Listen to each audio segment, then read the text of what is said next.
Alors, la première phase de votre enquête vous a amené dans plusieurs villes. Vous avez commencé par Amsterdam, Bruxelles, Édimbourg, Liverpool, Londres, Paris et ensuite le Cameroun. Alors, quels sont les résultats que vous avez tirés dans ces différentes villes? Bon, effectivement, j'ai commencé déjà par faire le tour des principales villes européennes. Parce que je me suis dit, avant de venir mener mon enquête au Cameroun, il faudrait que j'ai une idée de comment est perçu le Cameroun, notre pays, à l'étranger. Bon, les destinations favorites, c'est Londres, Paris, Bruxelles. Oui. Bon, j'ai fait un tour à Amsterdam également. Je me suis dit, bon, c'est l'une des capitales européennes du tourisme. Il faut que j'y aille. J'ai pu interroger 1172 personnes en faisant le tour de 5 villes. Bon, le questionnaire était court. Hein. J'avais en gros 3 questions. La première, c'était connaissez-vous le Cameroun? Oui ou non? La deuxième, si vous ne connaissez pas le Cameroun, est-ce que vous connaissez Paul Biya, Roger Mila, Samuel Eto'o? Et la dernière, c'est est-ce que vous aimeriez visiter le Cameroun? Bon, en bref, les résultats, c'est quoi? J'ai été surpris. Hein? 45% d'Européens n'ont jamais entendu parler du Cameroun. Alors quand je leur demande Cameroun, ils me disent c'est quoi? C'est un restaurant, c'est un bar. Bon, d'autres se rapprochent un peu de l'ancien Premier ministre, David Cameron. Ouais. Je dis non, je parle d'un pays. Ça n'a rien à voir. Je ne connais pas. Les 55 qui connaissent, c'est France-Belgique.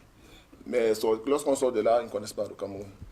Bon, ensuite, je leur demande, ok, si vous ne connaissez pas le Cameroun, est-ce que vous connaissez quand même Samuel Eto'o, Paul Biya? À peine 2 personnes, 2%. Et c'était qui, Samuel Eto'o, Paul Biya ou Roger Mila? Roger Mila, Richard Bona, les icônes qu'on pourrait identifier. 2% à peine connaissent Paul Biya. Donc, c'est dit, en réalité, lorsqu'on parle de commerce, tourisme, ils ne s'occupent pas des affaires politiciennes. Et la première icône qui est mise en avant, c'est Samuel Eto'o. Parce que 97% des Européens connaissent Samuel Eto'o. Et même ceux qui ne connaissent pas le Cameroun, ils disent qu'ils connaissent Samuel Eto'o, ils sont 99%. Et je leur dis, mais vous ne connaissez pas le Cameroun, vous connaissez Samuel Eto'o, ils disent, ah, on ne savait pas qu'il est Camerounais. Et je suis revenu à la conclusion que, en réalité, si on mettait un peu plus d'accent sur le management de l'image des icônes comme Samuel Eto'o, Richard Bona, Roger Mila, on pourrait gagner beaucoup plus en investissant très peu. Et lorsque j'ai fait une petite étude comparative, je peux dire, sans me tromper, que Samuel Eto'o à lui seul, il représente un potentiel bien supérieur à toute la filière cacao au Cameroun. Ça alors. Ça alors vraiment. Ça c'est une grande déclaration. Une grande enquête également. Donc on va poursuivre notre échange.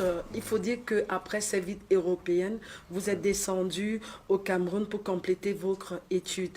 Comment ça s'est déroulé, vos travaux au niveau du Cameroun? Oui, après avoir eu une vue d'ensemble sur la manière dont est perçu le Cameroun à l'étranger, je suis venu au pays 3 fois.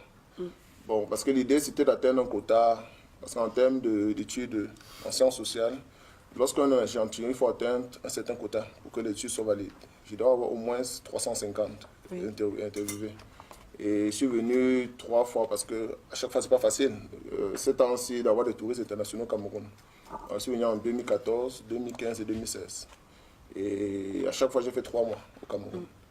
J'ai pu faire couvrir 6 régions, entre autres le nord, la Damavoie, le nord-ouest.